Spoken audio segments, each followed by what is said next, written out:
Olá, companheiros, olá, amigos da casa de Timóteo, amigos que nos acompanham hoje nesse nosso encontro virtual sobre o Evangelho de Jesus. É uma satisfação, uma alegria muito grande nos reunirmos mais uma vez para estudarmos mais um pouquinho sobre os ensinamentos do nosso mestre, do nosso amigo Jesus. Antes de nós iniciarmos os estudos, nós vamos pedindo licença para fazer a nossa harmonização para iniciarmos o nosso encontro de hoje, ok? Aqueles que se sentirem confortáveis podem fechar os seus olhos materiais, acalmando os nossos pensamentos, acalmando a nossa respiração, nos tranquilizando, nos preparando para este nosso encontro, para esse nosso estudo. Agradecendo a todos aqueles cristãos que trabalharam para a melhora da humanidade, aos apóstolos, a Paulo de Tarso, Maria de Magdala, Maria de Nazaré, mãe de Jesus, por todo o seu amor destinado ao nosso mestre, ao nosso amigo Jesus, ao nosso professor da vida, ao nosso professor das almas. Mestre querido, te agradecemos por todo o teu esforço, por todo o amor despendido a cada um de nós.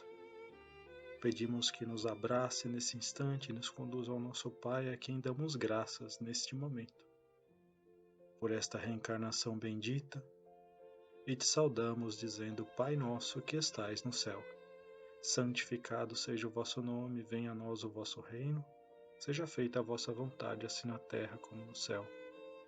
O pão nosso de cada dia nos dai hoje, perdoai as nossas ofensas, assim como nós perdoamos a quem nos tem ofendido. E não nos deixeis cair em tentação, mas livrai-nos de todo mal, que assim seja, com a graça de Deus. Então, mais um encontro sobre o Evangelho do Mestre, agradecendo mais uma vez, e o tema que foi solicitado a nós foi um tema livre, e o tema livre é sempre uma escolha muito difícil, porque o cardápio de Jesus é extenso, os seus ensinamentos são maravilhosos. E nós vamos buscar lá no Evangelho segundo o Espiritismo um tema bem fácil para esse nosso encontro. Sede perfeitos. Uma tarefa aparentemente quase impossível para nós, né? Que a gente ainda tem muita dificuldade para fazer as coisas pequenas, então pensar em ser perfeito parece quase impossível. Mas Kardec vai nos mostrar lá no capítulo 17, especificamente no item 4, que foi o qual nós pesquisamos, que nós temos condições. E no item 4 ele vai tratar dos bons espíritas. Quem serão esses bons espíritas? Será que nós estamos enquadrados nesse grupo ou não? O que diz o texto de Kardec, a orientação de Kardec para esse assunto? Ele começa o item dizendo: bem compreendido, mas sobretudo bem sentido, o Espiritismo leva aos resultados acima que caracterizam o verdadeiro espírita como o cristão verdadeiro, pois que um é o mesmo que o outro. Então vamos ver. Bem compreendido. Então é preciso compreender realmente a doutrina espírita, mas sobretudo bem sentido. Então colocarmos na prática tudo aquilo que nós vamos entendendo e compreendendo dentro da literatura, dentro dos estudos, de todos aqueles exemplos que nós vamos colher dentro da nossa tarefa, dentro da nossa caminhada. Sentirmos isso, colocarmos isso, evidenciarmos isso. Mas ele fala que vai levar aos resultados acima. Marcelo, você acabou de começar, então como é que pode ser acima?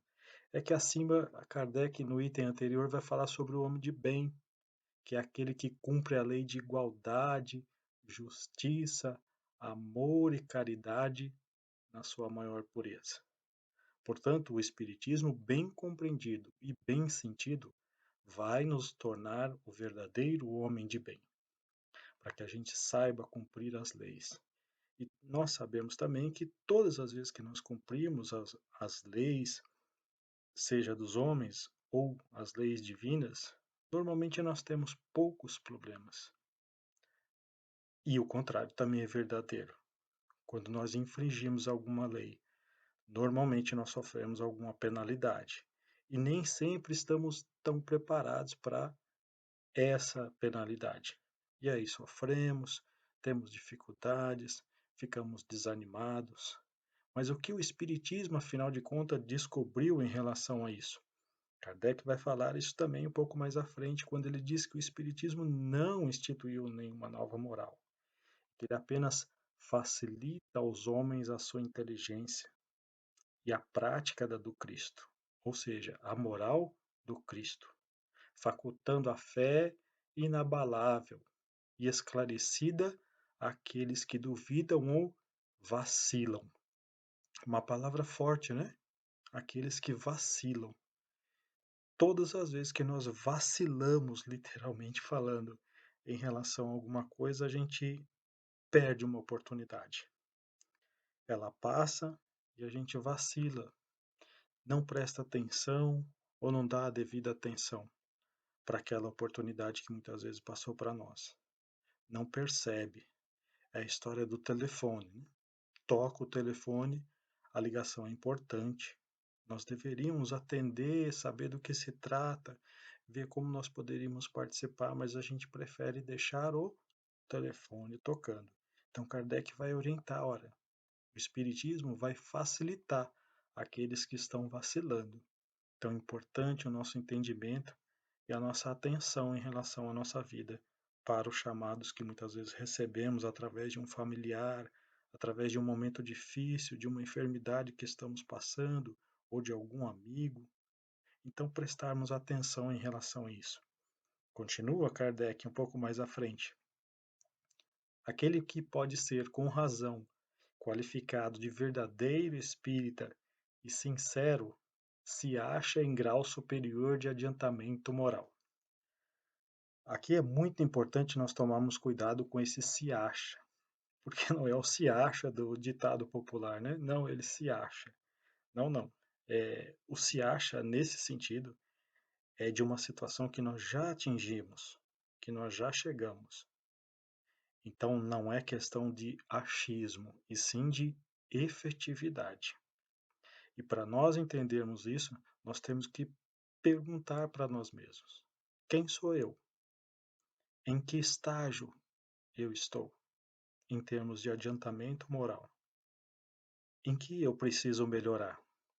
Em que eu preciso me transformar? O que eu não posso perder mais? Porque nós temos conquistas, todos os dias nós também conquistamos virtudes. Então, o que eu não posso perder? Mas, acima de tudo, o que eu preciso transformar na minha vida? A doutrina espírita vai nos ajudar em relação a isso. Por isso que nós encontramos lá o verdadeiro conhece-te a ti mesmo.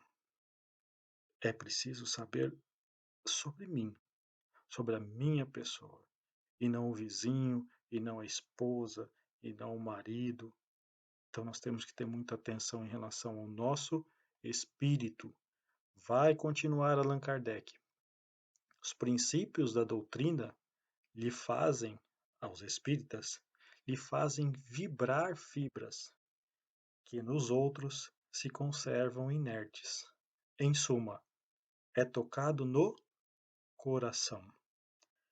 Ou seja, o verdadeiro espírita, com as características do verdadeiro espírita, faz vibrar as fibras, vibrar os seus sentimentos, tocado no seu coração. O verdadeiro espírita não pode se sentir indiferente à dor de um companheiro, à pobreza de um companheiro, à fraqueza de um companheiro, à tristeza de um companheiro. É preciso que, no mínimo, isso nos incomode. É preciso que, no mínimo, eu tente pensar em algo para ajudar esta pessoa, para ajudar esse companheiro de jornada. No mínimo, isso precisa me incomodar. É claro que o ideal seria nós já buscarmos as alternativas, buscarmos uma forma de ajudar, de amparar, de orientar, mas se nós não conseguimos, No mínimo, nós precisamos nos sentir incomodados em relação a isso. Vai continuar e finalizar Kardec com a frase célebre, né? Reconhece seu verdadeiro espírita pela transformação moral e pelos esforços que emprega para domar suas más inclinações. Veja que o espírita não é o melhor e nem o pior, mas é aquele que se esforça para se tornar a cada dia melhor, a cada dia um passo mais à frente, que se sente incomodado, como nós dissemos agora. Lutar, buscar, entender, trabalhar todos esses sentimentos dentro de nós. Evidentemente que não estamos falando nada fácil. Há alguns dias nós fizemos um evangelho para uma casa em Diadema e eu falei sobre uma história do meu sobrinho que costuma usar óculos e eu já estou usando lente há vários anos, há 35 anos. E esse meu sobrinho comprou uma lente e o dia que eu cheguei na casa dele a última vez, ele veio me mostrar todo feliz, mas estava com muita dificuldade de colocar a lente até pela primeira vez. E a gente tentou, eu tentei orientar, mas nós sabemos que é difícil, que incomoda. E foi isso que eu disse para ele, falei, Caio, tenha paciência, porque no início as coisas são realmente difíceis. Essa transformação, esse esforço vai machucar um pouco. Mas com o tempo você vai pegando o jeito e isso vai virar uma rotina na sua vida. Assim é a nossa transformação moral. Assim é vencer as nossas más tendências. No início talvez nos machuque um pouco, mas com o tempo, com certeza, nós vamos ter mais facilidades para encarar as nossas dificuldades. Ok? Então, neste momento, nós vamos nos preparando para os tratamentos de uma forma virtual hoje, mas não menos poderosa, não menos eficaz. Os tratamentos do P4B para as crianças, do P1, do P2, do P3B, do CH, do CHE e também a fluidificação das águas. E para aqueles que se sentirem confortáveis, nós cerramos mais uma vez os nossos olhos materiais e pedimos que todos os nossos colegas que estão em tratamento, que estão passando por alguma dificuldade, que eles possam ser amparados, que eles possam ser consolados em qualquer parte do planeta. Aqueles que têm as suas águas para serem fluidificadas, que elas possam receber o remédio bendito do nosso Pai, do nosso Mestre, de Deus, o nosso Criador. Que esse remédio possa curar o espírito e o corpo, acalmar corações, melhorar as reflexões sobre os destinos, sobre os caminhos da vida. Que todos possam ser amparados, que todos possam receber a luz do nosso governador espiritual, nosso amigo, nosso irmão Jesus, assim como a bondade e a misericórdia divina de Deus, nosso Pai, a quem nós saudamos neste momento, dizendo: Pai nosso que estais no céu, santificado seja o vosso nome, venha a nós o vosso reino, seja feita a vossa vontade, assim na terra como no céu. O pão nosso de cada dia nos dai hoje, perdoai as nossas ofensas, assim como nós perdoamos a quem nos tem ofendido. Não nos deixeis cair em tentação, mas livrai-nos de todo o mal. Que assim seja, com a graça de Deus. Meus queridos amigos, muito obrigado por este encontro e até uma próxima oportunidade. Que assim seja, graças a Deus.